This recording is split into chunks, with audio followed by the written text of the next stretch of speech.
I will start off my little sesh with reading my prologue to you guys from my book, When Life Hands You Cactuses, Make Margaritas. So, are you ready for it? Come on, teleprompter. I have chemo brain. I don't remember stuff anymore, so I have to use like a little teleprompter to do it. See if it's working. Oh, I do have the book, so I can read from that. The sirens went off. Hurry, hide. My mom, super preggo with me and almost ready to burst, held my father's hand as he held my brother in his arms. Together, they ran for shelter as the bombs steadily rained down. The shelter was across the street and 2 floors underground from the house we had called home. We lived underground for weeks, sometimes months at a time. During those times, living underground was the only way we could survive. It was 1977 in Beirut, Lebanon, and the civil war had already been going on there for 2 years. The war lasted from 75 until 90 and killed about 120,000 people. Luckily, we were not one of them.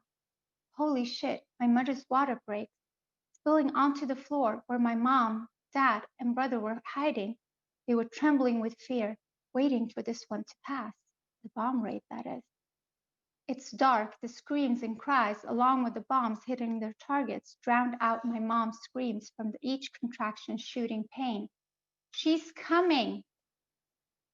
The pain was too much for my mom to bear. My dad had a look of fear in his eyes, not from the bombs falling outside, but because it was difficult for him to see his wife in such agony. Please, is there anyone who knows how to deliver a baby? He shouted. A woman who normally worked as a doula in the neighborhood appeared. I can help. After hours of trying, it turned out that I just did not want to come out into that horrific world. The umbilical cord had wrapped itself around my neck. My mom needed to get to a hospital immediately or else she would lose me and herself in the process. A friendly neighbor and his family lived close by. Dad knew that their car was still functional, hidden behind a concrete wall in their building's garage.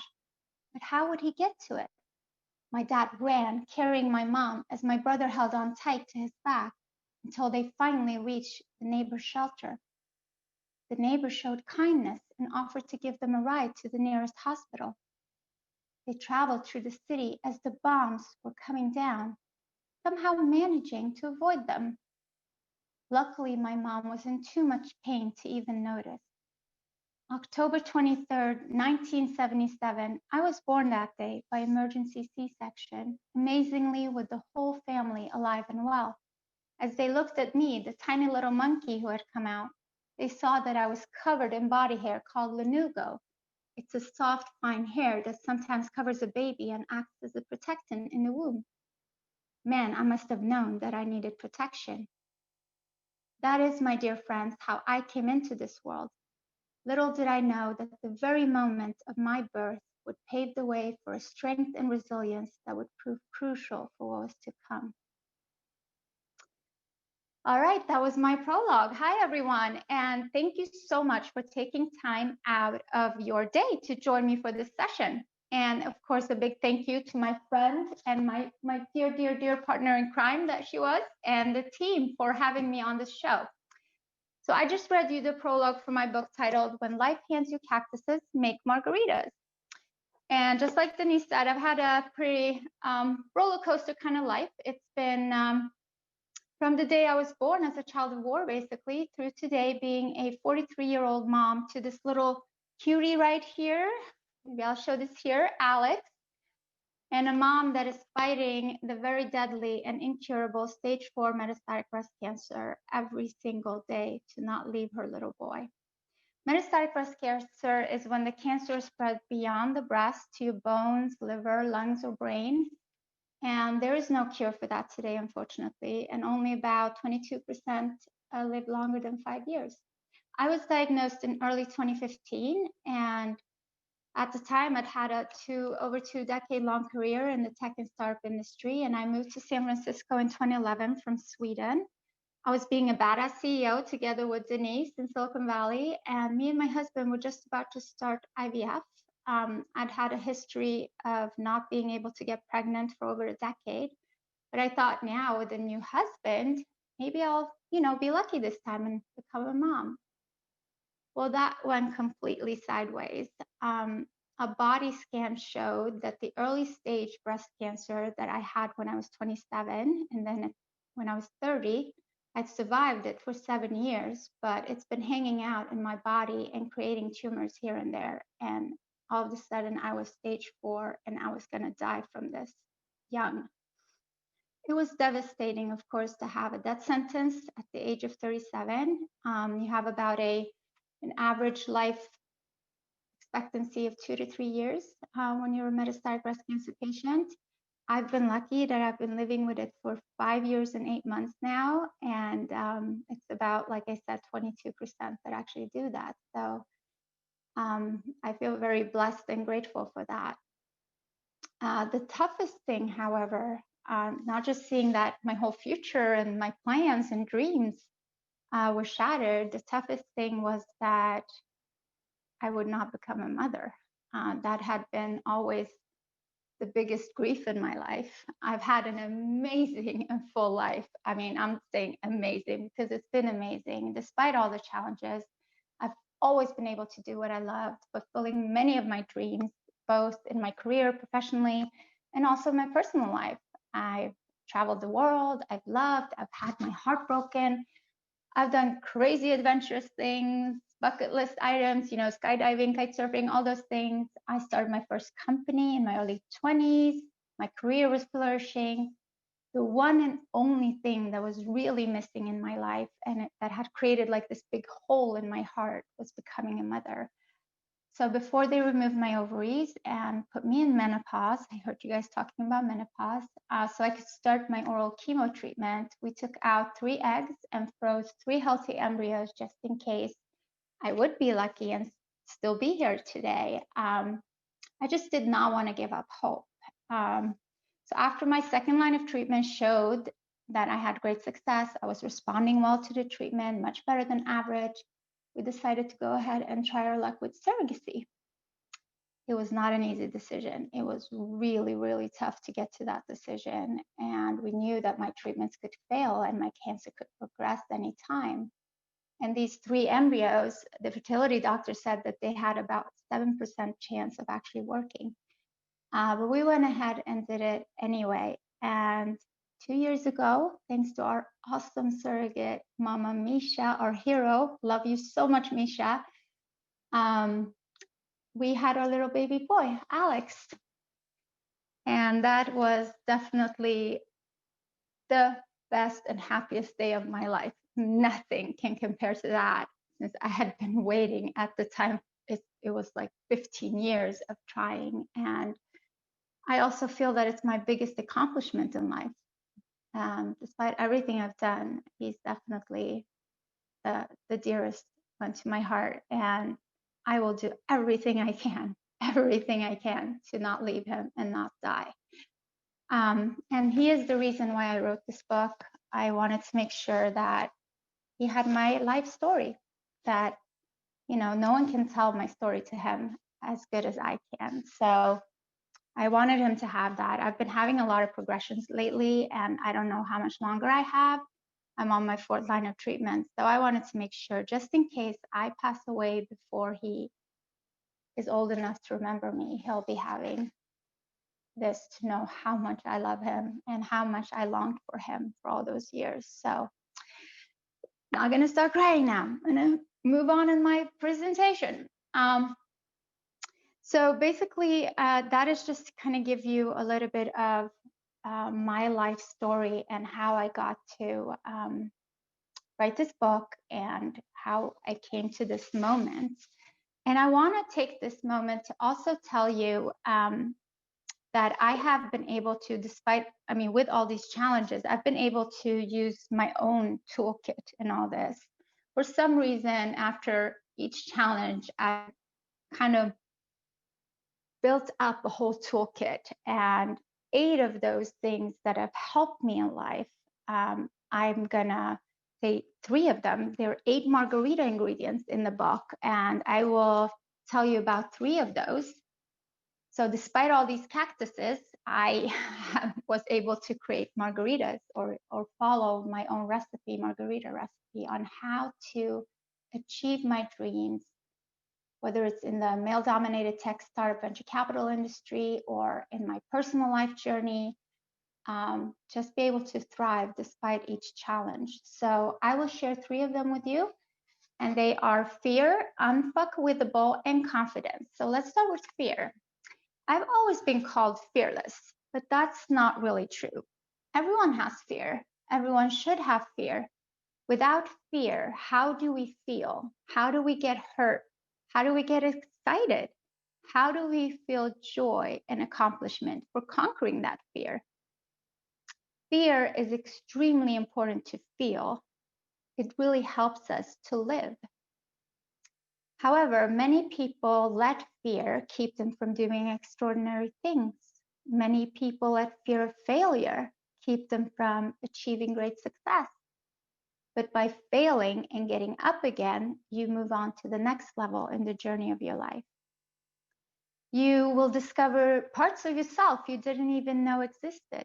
You will discover that you can achieve way more than you thought you were capable of. By doing the thing you fear and realizing that you survived it, whatever that thing may be, the feeling of accomplishment will be so rewarding. I have not let fear stand in the way of living my life the way I want to. Even if I was scared, I would still go through with accepting the job that seemed super hard to do, get up on stage and talk in front of a lot of people. Move to a different country where I have no friends or family, go out there and find love again after having my heart broken, keep trying to have a child even though the fear of failure was constant, or write this book and share my whole life with the world. The list of things I've done in my life, despite feeling fear for them, is long. Now, dealing with the fear of dying is definitely the toughest fear I've ever had to deal with. It's super scary to carry a life-threatening disease, never really knowing where the cancer cells are more active, what part of the body is being under attack next, living from scan to scan every 3 months, treatment to treatment. But I'm not going to let that fear stop me from living and enjoying the time I have left on this earth. I deal with my fear of dying by feeling it, accepting it, telling it, hey, I know you're there.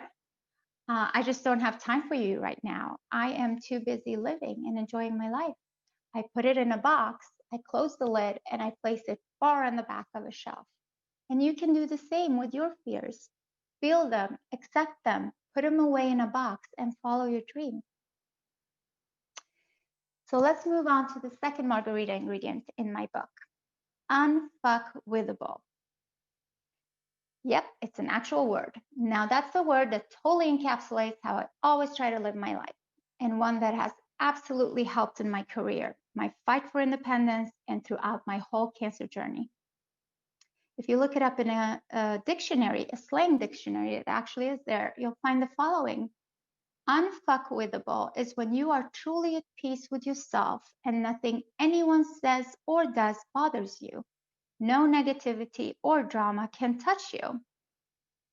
It took a while and several disappointments in my 20s to get to the point in my life when I said, nope, not gonna let that bother me, not gonna let that boss, that colleague, or that board member get to me. You see, working as a young female executive in the tech industry, in the very male-dominated tech industry, forced me to really embrace that mentality. I often find myself, I had to speak up and not care about how I would be perceived by my colleagues. If I didn't, I would not have gone far in my career. I was often seen as someone who was just too forward, too much, took up too much space.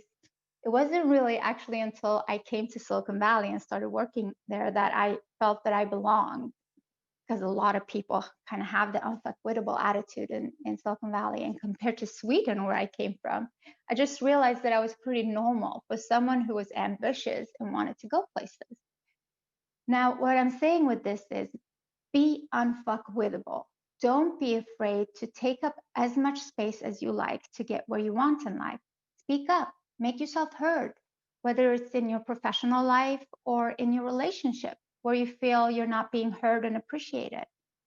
It just doesn't mean you don't care about people. It doesn't mean you're like an annoying person and evil and don't care about people's feelings. It just doesn't mean you step on people to get where you want. In fact, you get way more done if at the same time you're kind, compassionate, and empathetic to other people's needs. You just don't want to lose yourself in the process. And that happens a lot with us girls. Now, all the above, all the ingredients I just talked about would not work without confidence. So why has confidence been such an important part of my success, my journey? I'm extremely confident. But why is it so important? Well, for me, confidence has been key. By believing in myself and my abilities and just feeling comfortable with who I am overall, I've been able to take on anything life throws at me, really. In my professional life, knowing my worth and believing in my ability to make things happen has made people around me believe in me as well. And Denise can actually confirm that. It's been a key reason for my success. When I felt confident in relationships, for example, I felt attractive and happiness, and I could be true to who I am, no matter who I'm with. By not being worried about how I'm perceived, I can actually enjoy and connect with people. For me, being confident came organically. Perhaps it came because I've had so many challenges in life and I had to work hard to liberate myself from the Arabic culture and its typical views of women very early in my life. And I've had to thrive in so many situations, but it doesn't mean that I haven't failed. I have many times. Thanks to my confidence, though, the setbacks have not brought me down. Instead, I accept my weaknesses because I know they don't change my self-worth. Even now, living with a deadly disease, confidence plays a role in my life. I don't get worried that often, and even if I probably should, because my arsenal of confidence helps me cope with that too. And I believe that everyone can achieve good confidence. We all have moments we are super proud of. You should focus on those. Bring those back when stuff are hard. Whatever made you proud in that specific moment, use that in those specific situations where you're doubting yourself. Nothing is really that bad. Step back, look at the situation that makes you doubt yourself. Is it really that bad? Nope, most likely it's not. Scratch it, learn from it, move on.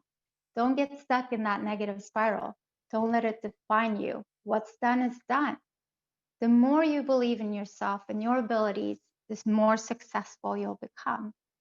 So those were 3 of my 8 margarita ingredients. I unfortunately don't have time to do more of those. You can read all 8 and my whole life journey in my book, When Life Hands You Cactuses, Make Margaritas. It's available on all Amazons worldwide. So look it up on Amazon. And remember, we're talking cactuses, not lemons, margarita, not lemonade. And all proceeds actually go from the sales go to metastatic breast cancer research, as that is the only way for us to live longer. And so you will be able to help a great cause at the same time. And if you want to connect with me, ask questions, just talk, you can connect with me on my social. You can follow my journey there. You can find me on Insta, Facebook, and LinkedIn under Adiba Barney. I'm very easy to find. I'm the only one that has that full name. Thank you so much, everyone, for listening to my speech. This was a very short one. There's tons of it on my social. And thank you, Denise, and the incredible team for putting on such an incredible show. It's been so fun to follow the whole journey. Thank you, and lots of love to you all.